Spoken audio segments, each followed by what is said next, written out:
Fala pessoal, professor Júlio Rodrigues, professor de filosofia, trazendo para vocês hoje mais um aspecto fundamental da nossa filosofia medieval.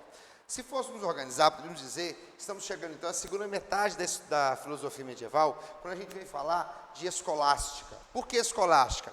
Filosofia medieval, como você sabe, abrangeu do século I depois de Cristo até o século XVI depois de Cristo.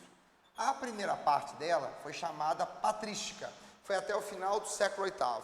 A segunda parte vai ser chamada de escolástica. Por que escolástica? Porque justamente ela remete a essa ideia da fundação das primeiras escolas. Aqui no caso das escolas, seriam as universidades. Por que universidades? Um conhecimento universal, amplo, capaz de abranger várias linhas, várias faculdades do conhecimento. Medicina, arquitetura, engenharia e por aí vai, ok? Detalhe importante, essa mudança só aconteceu graças a Carlos Magno, que foi coroado imperador romano no ano 800. Carlos Magno, que era rei dos francos, e depois passou a ser, então, considerado o imperador católico oficial do Império Romano como um todo, que era a abrangência do Ocidente quase que inteiro, tá? Detalhe muito importante. Nesse momento, há uma mudança muito grande para a questão da patrística, se vocês lembrarem. Na patrística, sempre a fé era maior do que a razão.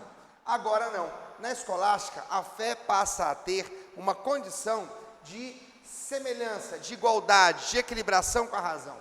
Ou seja, ao invés de dizer credo ut intelligam, eu digo intelligo ut credum. Ou seja, entendo para crer, né? Justamente porque a razão se torna uma auxiliar da fé, uma serva da fé, justamente porque ela vai ajudar a própria questão da fé a se estabelecer como um pensamento mais palatável, um pensamento mais organizado, um pensamento mais lógico, ao invés de se basear apenas na condição da própria fé.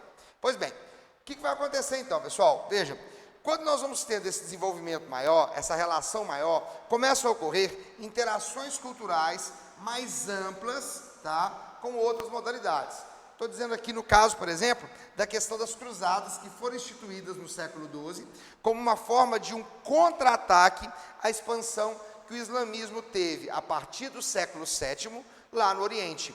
Então, para rebater esse islamismo, lançou-se mão dessa condição das cruzadas, que tinha muito mais uma tentativa de angariar terras para a Igreja Católica Apostólica Romana do que apenas levar a fé cristã, ok? Detalhe importante, acontece que dentro dessa relação, essa interação maior passa a ser também uma interação na troca de conhecimentos, ou seja, começa a haver uma relação cultural mais ampla entre o Ocidente e o Oriente. O que isso vai causar? Isso vai causar um questionamento dos dogmas. Lembrando para vocês que dogmas são verdades reveladas. Por quem? Pela própria igreja, por Deus, pelos seus representantes. Então, aquilo que havia sido construído frente a Santo Agostinho com a questão do paganismo, agora começa a ser questionado na perspectiva do próprio islamismo. Isso é muito complicado porque a igreja vai criar, então, o chamado Tribunal do Santo Ofício, mais conhecido como Inquisição, que abrangeu praticamente os séculos XII e XIII na Europa. Qual que é o detalhe interessante? A Inquisição servia como sendo um julgamento daqueles que tinham ideias discordantes da própria igreja. A exemplo, né, nós temos aí a questão do Giordano Bruno. Giordano Bruno era um padre católico, tá, que levantou algumas hipóteses contra esses dogmas da igreja. Quais, principalmente? Aqueles que diziam respeito à questão do universo. Giordano Bruno vai dizer que existe vida em outros planetas. E ele vai dizer, então, que a Terra não está no centro do universo, como defendia uma concepção aristotélico-ptolomaica.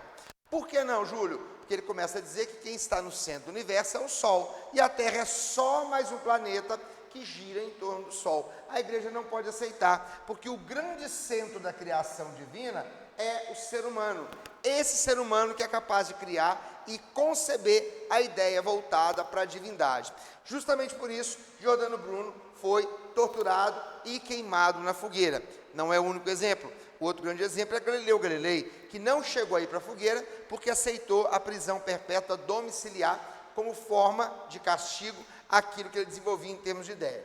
O que nos interessa então, pessoal? A Inquisição, então, vai condenar essas pessoas que ela vai chamar de hereges. Quem são os hereges? Os praticantes da heresia, aqueles que usavam a questão do conhecimento para deturpar os dogmas da fé.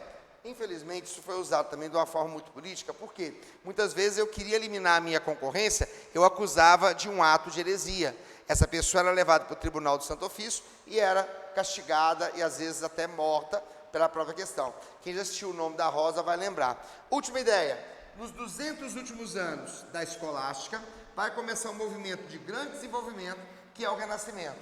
Mas isso vai ser papo para a nossa próxima aula, para o nosso próximo contexto, para a nossa próxima discussão. Aliás, próxima não. Primeiro vamos discutir São Tomás de Aquino, para depois voltarmos a essa questão do Renascimento. Por enquanto, grande abraço, até mais, até a próxima.